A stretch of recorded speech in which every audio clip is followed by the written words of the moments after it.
교회 소식은 이번 주일은 대림절이 시작되는 절기 시작, 그러면서 한 달의 마지막 한 번씩 갖게 되는 성찬의 시간이 있습니다. 마음으로 준비해 주시고 또 저와 여러분에게 가장 안전한 자리, 위로가 되고 변함없는 은총이 흐르는 그 성찬의 자리가 저와 여러분에게 위로가 되기를 주의 이름으로 축복합니다. 어떻게 한 주간 평안하셨을까요? 잘 지내셨어요? 예. 지난주 우리는 계속해서 하나님 나라에 대한 이야기를 나누고 있습니다. 참으로 가슴 아픈 장면을 목격했지요. 인간이 왕이신 하나님을 향해 쿠데타를 일으켰던 사건. 결국 그 아름다운 낙원에서 쫓겨나는 비극을 보았습니다. 우리는 지금 바로 그 실낙원의 휴유증, 깨어진 관계, 가시덤불 같은 현실 속에서 살아가고 있는 중입니다. 오늘은 잠시 그 비극 이전으로 시계를 돌려보며 에덴 동산은 하나님이 어떤 마음으로 지으신 곳이었을까에 대해, 그리고 그곳에 존재했던 아담과 하와는 도대체 어떤 역할로 하나님이 살아가기를 원했을까? 라고 하는 이 두 가지에 대해서 오늘 저와 함께 생각해 보려고 합니다. 많은 분들이 에덴 하면 당장 딱 떠올리는 장면이 어떤 장면이 떠오르시나요? 에덴 동산. 그냥 주렁주렁 과일 맺혀져 있는 동산 같은 느낌. 저도 마찬가지입니다. 그리고 막 사자와 양이 같이 뒹구는 평화로운 공원, 농장 정도로 상상을 하죠.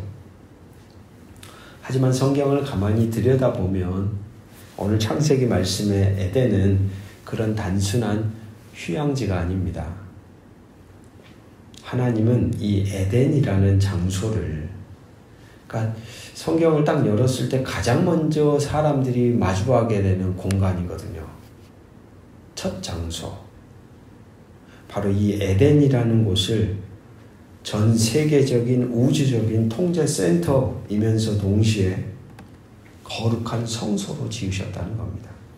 에덴을 거룩한 성소로 지으셨다. 여기서 우리가 놓치지 말아야 할 중요한 사실은 에덴이라는 이 단어의 뜻은 뭐냐면 기쁨입니다. 환희, 기쁨. 성전이라고 해서 막 숨막히는 엄숙함, 경건함, 어떤 딱딱한 그런 의무만 있는 곳이 아니라는 거예요. 성소로 지으신 그곳의 목적은 뭐냐면 기쁨이에요. 환희예요. 하나님은 인간이 당신의 임재 안에서 피조 세계를 마음껏 뭐하기를 원하셨을까요? 향유하고 기뻐하기를 원하셨던 거죠. 오늘 우리는 거룩한 성전이자 기쁨의 동산인 에덴에 대해 생각해 보겠습니다. 에덴이 단순한 정원이 아니라는 사실을 성경 곳곳에 증거들이 숨겨져 있습니다. 첫 번째는 오늘 3장 8절을 보십시오. 3장 8절을 보면 하나님께서 동산에 거니시는 모습을 묘사합니다. 그곳은 하나님의 발자국 소리가 들리는 곳이었습니다. 여기서 사용되는 이 거닐다라는 이 단어는 아주 특별한 단어입니다. 성경 전체에서 하나님께서 이스라엘 백성의 진영 한가운데에 레위기에 보면 광야의 성막을 거니실 때 이 단어가 똑같이 쓰여져요. 그곳에 걸어 다니실 때. 그리고 다윗에게 성전을 약속하실 때도 동일하게 사용되는 단어입니다. 동산에 거니시는 하나님. 에덴이라는 곳은 하나님이 그 가운데 막 걸어 다니셨던 장소였다라는 거죠. 이것은 무엇을 의미할까요? 에덴은 하나님이 저 멀리 하늘에 계시고 인간은 땅에 분리되어 있는 공간에 인간이 따로 분리된 공간에 있었다라는 의미가 아니라는 거예요. 같이 존재했다는 거예요. 에덴은 어떤 곳이냐? 하나님이 친히 내려오셔서 자기의 백성과 함께 호흡하고 교제하시면서 지구상에 세워진 최초의 성전과 같습니다. 성전. 그래서 그곳에 거니셨죠. 여러분 구약 성경을 보십시오. 하나님의 임재가 분명하게 드러나는 장소가 출애굽기 이후에 등장하죠. 어디입니까? 지성소예요. 그러니까 하나님이 거니시는 곳이 곧 어디가 되는 거예요? 성소가 되고 성전이 되죠. 그 최초의 원형이 어디냐? 바로 이 에덴에 있다는 겁니다. 거니시는 하나님. 그러니까 그렇게 보면 이 에덴은 하나님이 거하시는 성소였다. 이곳이 첫 번째 성전이었다. 라고 생각하게 되는 겁니다. 두 번째, 에덴의 바닥에는 제사장의 보석이 깔려 있습니다. 오늘 본문 11절과 12절을 보시면 에덴에서 발원하여 흐르는 비송강 주변에는 금과 베델리엄, 호마노가 있었다고 기록하고 있습니다. 왜 갑자기 성경은 뜬금없이 광물 이야기를 할까요? 출애굽기 28장으로 가보면 그 수수께끼가 풀립니다. 이 보석들은 훗날 이스라엘의 대제사장이 입는 예복이 있습니다. 근데 이 가슴팍에 판결 흉패와 에봇이 있는데 거기에 보석을 수놓거든요. 12지파 숫자만큼. 바로 그 보석들입니다. 즉 에덴은 단순한 흙바닥이 아니라 하나님의 영광이 서려 있는 거룩한 처소였다. 그곳은 이미 하나님의 영광스러운 임재로 가득 차 있었다라는 것을 이 창세기 말씀은 시각적으로 보여주고 있는 겁니다. 여기에 하나님의 영광이 있습니다. 그리고 세 번째, 나중에 여러분은 우리가 알듯이 아담과 하와가 범죄하고 나서 쫓겨난 곳은 어디인가요? 에덴의 동쪽이죠. 동쪽. 그리고 그 문을 그룹 천사들이 지킵니다. 놀랍게도 훗날 모세가 지은 성막 그리고 솔로몬이 지은 성전의 입구는 모두 정확하게 어디를 향해 나 있는지 혹시 아십니까? 동쪽입니다. 동쪽. 동쪽을 해가 뜨는 곳을 향해 출구가 열려 있게 되어 있어요. 서쪽의 지성소로 나아가기 위해 동쪽 문으로 들어가는 구조입니다. 성전의 문은 항상 동쪽을 향해 있습니다. 근데 에덴도 똑같이 동쪽만 문이 열려 있는 거죠. 그래서 쫓겨날 때도 에덴의 동편으로 쫓겨나게 되는 이야기를 성경은 우리에게 들려줍니다. 이 모든 이야기들은 우리에게 말하고 있습니다. 에덴은 하나님 나라의 본부였다. 하나님과 인간이 만나는 첫 번째 성전이었다라는 겁니다. 자, 그렇다면 에덴이 성전이라면, 장소가 성전으로 정해져 있다면 그 장소에 있는 아담과 하와는 누구였을까요? 그곳에 두신 아담은 누구입니까? 단순한 정원사, 농부가 아닙니다. 하나님은 아담에게 아주 특별한 임무를 주십니다. 오늘 2장 15절을 보십시오. 2장 15절. 여호와 하나님이 그 사람을 이끌어 에덴 동산에 두어 그것을 같이 한번 선포합시다. 경작하며 지키게 하시고, 경작하며 지키게 하시고 두 단어가 등장하고 있습니다. 이 단어들은 훗날 제사장들이 성막에서 하나님을 섬기고 그 성소를 지키는 직무를 설명할 때 똑같이 쓰여지는 히브리어 단어가 사용됩니다. 첫 번째 먼저 생각해 볼 단어, 경작하다입니다. 아바드라는 단어입니다. 경작하다. 이것은 땅을 파는 노동만 의미하는 말이 아닙니다. 이것은 섬기는 거예요. 예배하는 거예요. 많은 분들이 노동을 먹고 살기 위한 고역으로 생각합니다. 그만큼 힘들죠. 하지만 에덴에서의 노동은 그렇지 않았습니다. 김기성 목사님은 이 부분을 이렇게 이야기합니다. 에덴 동산에서 일하라고 부름받은 존재는 누구밖에 없다. 사람밖에 없다. 그러면서 이렇게 덧붙입니다. 생명을 돌보고 가꾸는 일. 그 일은 하나님의 일인 동시에 나의 일이기도 합니다. 하나님의 일과 나의 일이 틈 없이 일치할 때 그 일 속에서 안식의 빛이 흘러옵니다. 여러분, 하나님의 일이 우리의 일이 될 수 있어요. 나의 일이 누구의 일이 될 수 있어요? 하나님의 일이 될 수 있어요. 이 얼마나 신비스러운 일입니까? 이것이 바로 아담이 누린 복입니다. 땀을 흘려 일하는 그 시간이 곧 하나님과 동역하는 기쁨. 기쁨의 시간이 되는 것. 바로 그것이 경작하다라는 이 단어 안에 녹여진 의미입니다. 하나님을 그렇게 예배하는 자로 일을 하는데 하나님의 일이 되도록 살아가는 삶. 바로 그게 경작이죠. 경작. 두 번째 단어가 있습니다. 지키다라는 단어입니다. 샤마르라는 단어입니다. 거룩함을 사수하는 파수꾼의 사명입니다. 지키는 것. 제사장인 우리가 삶의 현장에서 무엇을 어떻게 지켜야 하는가? 이 단어는 두 가지 깊은 의미를 담고 있습니다. 첫 번째, 방어적 지킴입니다. 이는 외부의 침입을 막아내는 거룩한 문지기의 사명입니다. 도둑이 들지 않게 울타리를 치고 밤새 호초를 서는 것과 같습니다. 오늘 본문을 보면 우리가 알 수 없죠. 뱀은 어떻게 등장했을까요? 악은 어떻게 출현하는 것일까요?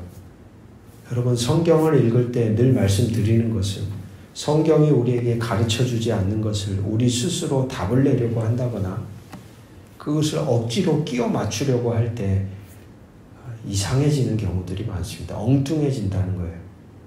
창세기 1장을 딱 읽어보면 기본 전제가 이겁니다. 악은 원래 존재하고 있었다라는 거예요. 왜 그 악이 존재했는지, 어디로부터 출현해서 인간 세계 안에 들어와 뱀을 유혹했는지 알 길이 없습니다. 중요한 것은 이미 악이 존재하고 있었고 하나님은 처음 만든 사람에게 뭐하라고 지금 말하고 있어요? 경작하고 지키라는 얘기를 한다는 거예요. 그러니까 이 어감 자체가 어둠의 역사들, 알지 못하는 실체들이 자꾸 하나님이 세워놓으신 어떤 것들을 뭐 한다는 거예요? 침범에 들어온다는 것을 세상의 시작부터 이야기를 하고 있다는 것이죠. 오늘날 우리의 일상에도 그렇게 이 문지기의 역할이 절실합니다. 세상은 끊임없이 우리의 가정과 일터와 인생을 향해 세속의 바이러스를 계속해서 침투시킵니다. 남들은 다 그렇게 해. 적당히 해. 그 정도면 됐어. 돈이 최고야. 기타 등등의 다양한 것들로 우리의 존재를 침범해 들어온다는 거예요. 그리스도 예수로 성전 세워진 우리의 존재 안에 자꾸 무너뜨리기 위해 들어온다는 거예요. 여러분, 이러한 세상의 소리가 들려올 때 제사장인 여러분들은 단호하게 멈춤의 신호를 보내야 합니다. 부정직한 이익의 유혹이 문을 두드릴 때 빗장을 걸어 잠그는 것. 이건 정말로 하나님 보실 때 아니다 싶은 어떤 것들을 내가 보고 듣고 느끼고 깨달았을 때 내 인생의 출구를 단호하게 잠그는 것. 비교와 경쟁심이 우리 아이들의 마음을 흔들 때 그 문 앞에 서서 막아주는 것. 이것이 바로 악한 것으로부터 우리의 성소를 보호하는 수동적이지만 필수적인 지킴이죠. 두 번째, 적극적인 지킴이 있습니다. 이것은 내부의 거룩함을 보존하고 피워내는 거룩한 정원사의 사명과 같습니다.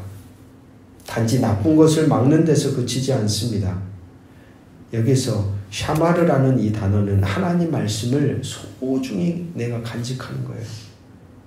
간직하고 그 간직한 말씀대로 살아내기 위해 자기의 모든 것을 쏟아내는 상태예요. 그렇게 지켜가는 거예요. 여러분 기억하세요? 외부로부터 나를 지키려고 하는 이거 안 돼, 저거 안 돼 하면서 수동적으로 지키는 이런 지킴의 의미도 있어요. 이것도 필요해요. 그러나 여러분, 세상은 어떤 곳입니까? 세상은 빛이 필요한 곳입니다. 어둠의 역사가 있습니다. 그 한복판에서 살아가기 위해서 수동적으로 물들지 않기 위해서만 살아가는 것은 자꾸 영향을 받고 수동적인 인생이 되는 거예요. 그럼 좀 더 적극적인 인생이 된다는 건 어떤 의미일까요? 어두운 세상을 빛나게 하는 거예요. 어둠의 자리에 들어가서 내가 빛이 되는 거예요. 여러분, 우리가 어떻게 인생의 빛이 될 수 있어요? 우리가 어떻게 어둠을 밝힐 수가 있어요? 우리 같은 인생이, 우리같이 초라하고 연약하고 힘없고 무너지고 돌아서기 쉬운 우리라는 존재가, 성경은 말합니다. 하나님의 말씀에 이어져 그 말씀의 다스림과 통치 아래에 내 모든 것을 내어드리고 그렇게 살아가려고 할 때 적극적인 지킴의 역사가 어두운 세상 한복판에 일어난다는 것이죠. 도둑을 막는 것이 전부가 아닙니다. 집안을 따뜻하고 아름답게 가꾸지 않으면 그 집은 빈집이나 다름없습니다. 마찬가지로 우리는 적극적으로 거룩을 지켜내야 합니다. 직장에서 단순히 비리를 저지르지 않는 것을 넘어서서 동료를 하나님의 형상으로 대우하며 정직의 문화를 심는 것입니다. 가정에서 단순히 나쁜 미디어를 차단하는 것을 넘어서서 함께 연결되어 기도하고 사랑을 나누며 연대하며 하나님을 예배하는 예배자의 공기를 같이 이 가정의 초소 안에 세워가는 것입니다. 사랑하는 성도 여러분, 우리는 세상의 속도전에 휩쓸리지 않도록 방패를 들어야 합니다. 동시에 하나님의 말씀이 우리의 삶의 기준이 되도록 거룩한 불을 밝혀야 합니다. 나쁜 것은 막아내고 선한 것은 굳게 붙잡고 존재로 빛을 내며 살아내는 것, 바로 이것이 하나님이 명하신 에덴을 지키는 현대판 제사장의 온전한 모습이라고 할 수 있습니다. 사랑하는 성도 여러분, 바로 이것이 우리의 원래 신분입니다. 하나님은 우리 모두가 밥벌이 하다가 늙어가는 존재로 우리를 짓지 않으셨습니다. 일만 하다가 늙어가는 존재로 우리를 빚으신 게 아닙니다. 여러분이 매일 출근하는 그 사무실, 땀 흘려 일하는 공장, 아이들과 씨름하는 가정, 우리가 살아가는 일상의 자리자리는 단순히 돈을 벌거나 시간을 때우는 곳이 아닙니다. 오늘 선포된 말씀에 빌어보자면 그곳이 바로 여러분에게 맡겨진 에덴입니다. 그곳이 곧 하나님이 세워가기 원하는 성전입니다. 한 목사님은 이런 이야기를 합니다. 일상에서 사용하는 모든 사물들 혹은 직면하는 모든 일들은 그것을 넘어서는 무언가를 혹은 누군가를 지시할 때가 있습니다. 삶을 성사, 거룩한 일로 바꾸는 것, 그것이야말로 충만한 삶의 비결입니다. 라고 말합니다.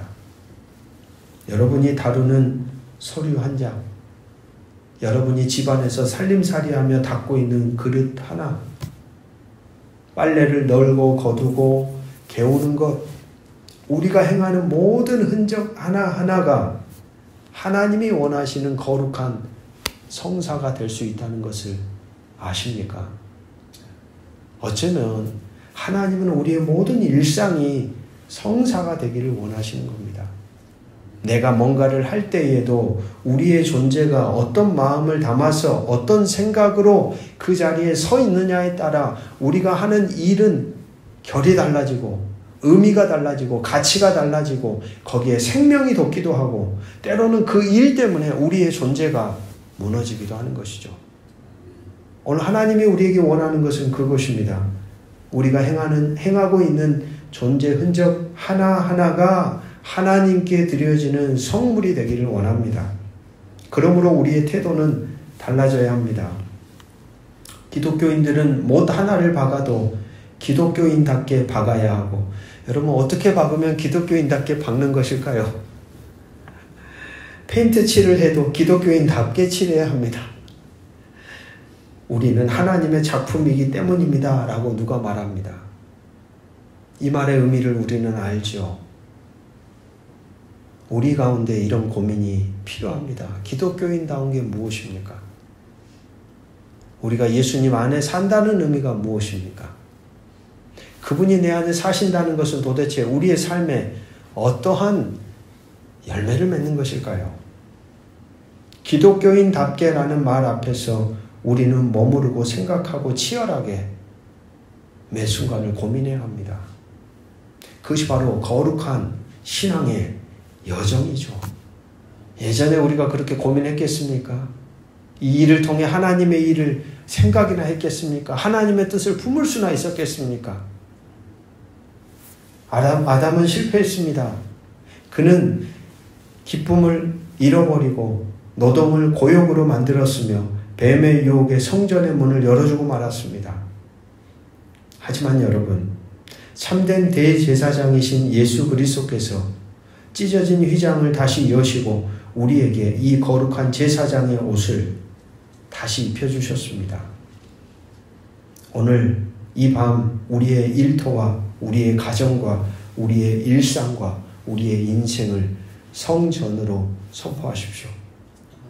그리고 내일 아침 일터로 향하는 여러분의 발걸음이 도살장에 끌려가는 소의 걸음이 아니라 그런 설레임이 있으면 좋겠습니다. 성소로 들어가는 제사장의 설레는 발걸음.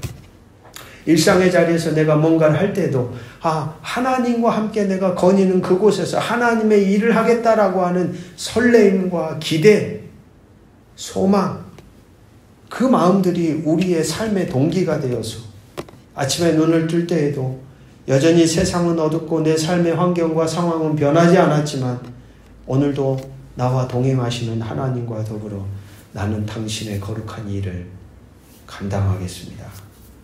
당신과 함께 만들어 가겠습니다. 라고 고백하고 선언하고 의지적인 결단을 가지고 여러분에게 주어진 이 시간 이후의 모든 시간들을 그렇게 또 만들어가는 복된 자들이 되기를 주의 이름으로 축복합니다.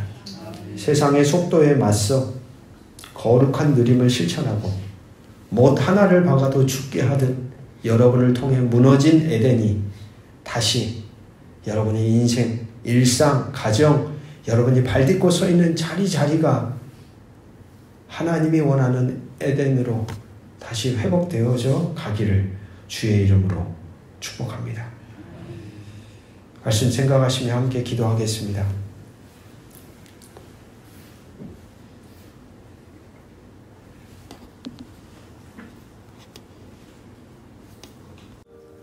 태초에 에덴 숲속을 거니셨던 하나님, 아담과 친밀히 교제하셨던 하나님, 오늘 그 거룩한 성전의 원형을 우리에게 보여주셔서 고맙습니다. 우리는 그동안 잃어버린 에덴을 그리워하면서 정작 우리에게도 맡겨진 지금 이 삶의 자리가 주님이 거니시는 성전임을 깨닫지 못했습니다.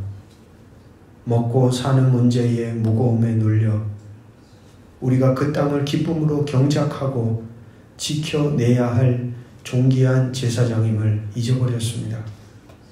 주님, 이제 다시 제사장의 예복을 입습니다. 이 시간 이후 우리가 발딛는 그곳이 단순한 생존의 현장이 아니라 주의 통치가 임하는 거룩한 지성소가 되게 하여 주시옵소서. 먼지나는 현장 속에서도 기계의 소음 속에서도 분주한 부엌과 교실에서도 주님을 예배하게 하시고 세상의 거센 유혹과 타협의 손짓 앞에서도 주의 말씀을 목숨을 걸고 지켜내는 샤마르 신실한 파수꾼들이 되게 하여 주시옵소서. 무엇보다 주님, 일만 하다가 정작 우리의 왕 되신 주를 놓치지 않기를 원합니다. 날마다 말씀의 숲에서 주님과 거니는 에덴의 기쁨을 우리 모두가 회복하게 하시고 그 흘러넘치는 생명수로 메마른 일터, 가정, 이 어두운 세상을 적시는 축복의 통로자로 살아가게 하옵소서. 실패한 아담의 후예인 우리를 예수 그리스도의 찢기신 휘장 사이로 부르사 다시금 거룩한 제사장으로 세워주시는 우리 주 예수 그리스도의 이름으로 간절히 기도드립니다. 아멘.